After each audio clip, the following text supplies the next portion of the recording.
Mr. Zilong Wang, please, you have the floor. Now, go ahead. Thank you. Thank you.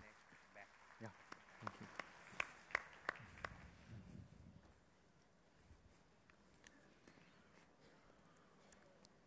Dear teachers and friends, these past few days have been so moved by seeing all the young volunteers helping us, serving us, staying up late at night at the airport, picking us up, or working all the night while we take rest. So I just want to express my gratitude to all the youth power that's fueling our conference experience. Thank you. And would like to share a few stories today. After college, I went along the conventional path of starting my management consulting job in San Francisco. And then, one day a friend gifted me this book called Highway Dharma Letters. It's the story of two American monks doing a 3-step, 1-bow pilgrimage along the Californian coast in the 1970s. And they bowed for almost 3 years and over 800 miles. For many weeks, I would start the day by reading a few pages from their bowing journals, and the stories of their cultivation shifted something in me. So up until that point, the central question in my life has always been, what do I want to do with my life? And then, slowly, the new question became, if I give myself more fully, how can this body and mind be of service, be an instrument? So about a year later, I received an inner calling to return home.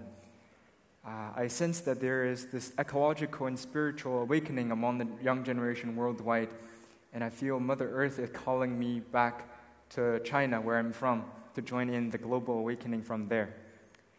So after a few months of inner preparation, I decided to quit my job and then go on this open-ended, open-hearted pilgrimage. In the past 2 years, the journey has taken me through 16 countries and over 10,000 kilometers. So this is the general route and some of the tan lines from the bike shorts. So I have always been inspired by reading about the stories of the monks going on the alms round, but I wasn't sure that it would work in a modern, non-Buddhist context. So I decided to give it a try by never staying in a hotel along the pilgrimage. So every day after cycling for about 60 to 100 kilometers, I would go into small villages and knock on the doors and ask, "Good evening, I'm Zilong from China. I'm on a bicycling pilgrimage around the world. May I sleep in your garden tonight?" And people are mostly a little surprised by the unusual request, and most would say no.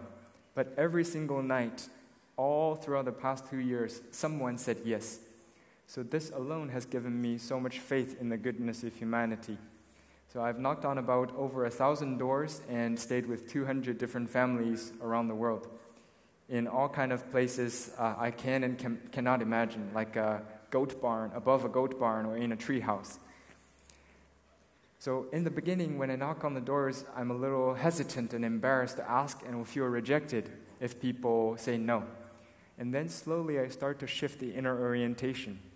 Instead of focusing on expecting some outer results for them to say yes, I focus on generating a sense of metta in my heart as I knock on the doors and silently pray for the family, no matter how they interact with me. And that has totally changed the experience, because if the family say no, great, it gives me one more opportunity to pray for another family. And surprisingly, the yes rate also went up as I stopped expecting people to say yes. Now, I'm a minimalist traveler, and there's no physical gift I can give to my host. So one thing I realize I can give is my full presence. I can quiet my mind and then wish them well in my heart and just hold the space to listen to them fully without judgment. And then the host would speak for hours and hours and pouring their hearts out.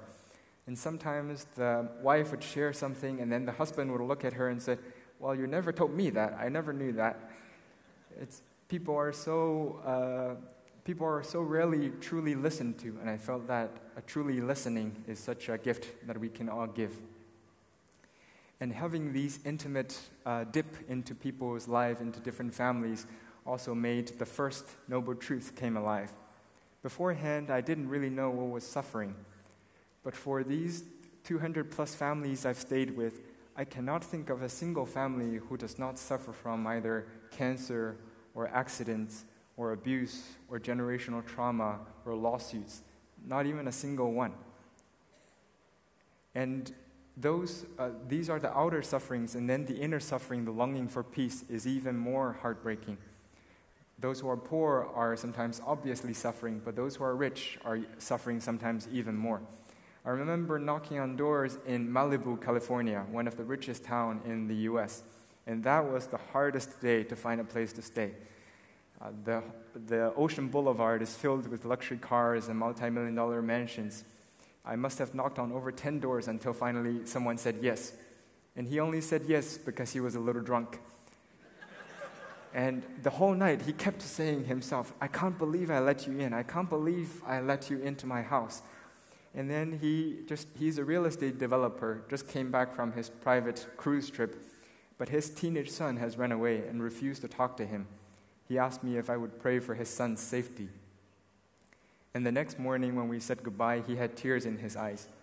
He said, thank you, thank God that you came to my house. You gave me an opportunity to be my best self. It's been a long time. So there's this deep longing for human connection and to practice generosity and kindness, but we so rarely get these opportunities these days.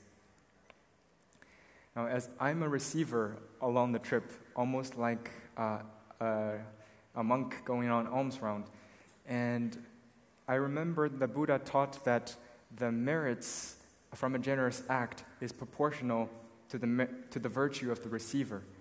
So as the receiver, and I'm receiving so much every day, I feel it's my duty to cultivate at my best so that the giver can receive the maximum merits that's due to their kindness.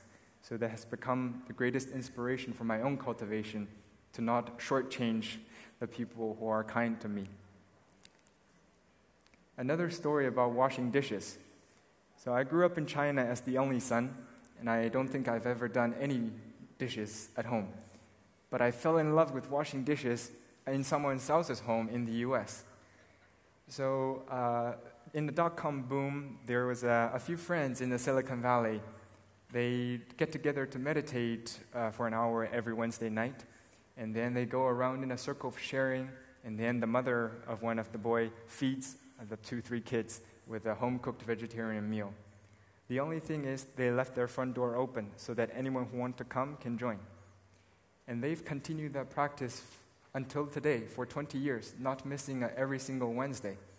And these days, every Wednesday, up to 60 and 80 people squeeze into this ordinary living room.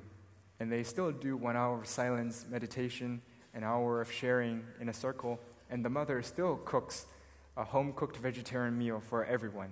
Now it takes her a whole day to prepare. So they now call it awakened circles, and this idea has spread organically to nearly 100 cities around the world, all offered as a labor of love in people's living room and open to anyone who want to come. So I started to attend these circles when I moved to San Francisco, and after the meal, there's always a friendly elbow fight at the kitchen sink to wash the dishes for everyone, because we were so moved by the generosity and love in that space, and we want to give back.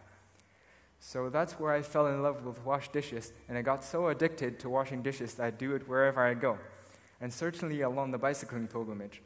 And I realized that if you wash a family's dishes, you solve about 30% of the family disputes. And then I even continue the practice or my obsession when I go back home in China. I wash dishes with lots of joy and try to do it mindfully. And my dad was so surprised that his spoiled only son now does dishes as a mindfulness practice and with so much joy. He was so surprised that he decided to sign up for a 10-day Vipassana course. So the host of those awakened circles, many of them happen to be Vipassana meditators, but they keep the circle non-denominational, just open to all. My dad heard about these circles and he signed up for a 10-day. He came back a totally changed person. I never expected him to be interested in meditation because he grew up as a staunch atheist in China, was trained as an engineer, very skeptical of all my spiritual volunteer stuff, and was not very happy with my decision to quit the nice job and ride a bicycle around the world. But he came back from the meditation course, he quit drinking, quit smoking, became a vegetarian, started to meditate 2 hours a day, and soon quit his job and moved with my mom to the countryside to help start an eco-village. So now I feel even more committed to wash dishes wherever I go, to repay the debt of gratitude to my parents and to the host of those awakening circles. So does knocking on doors and washing dishes count as Buddhist education? I don't know, but these are certainly some of the most humbling and empowering learning experience I've ever had. And the youth today, as we have heard, they're less and less interested maybe in traditions or rituals or sermons and theories. Perhaps we can help them to find creative ways to apply Dharma and live Dharma in their own life so that it comes alive for them. And as we change the youth, we also change their families. And as we change ourselves, we change the world. Well, thank you so much.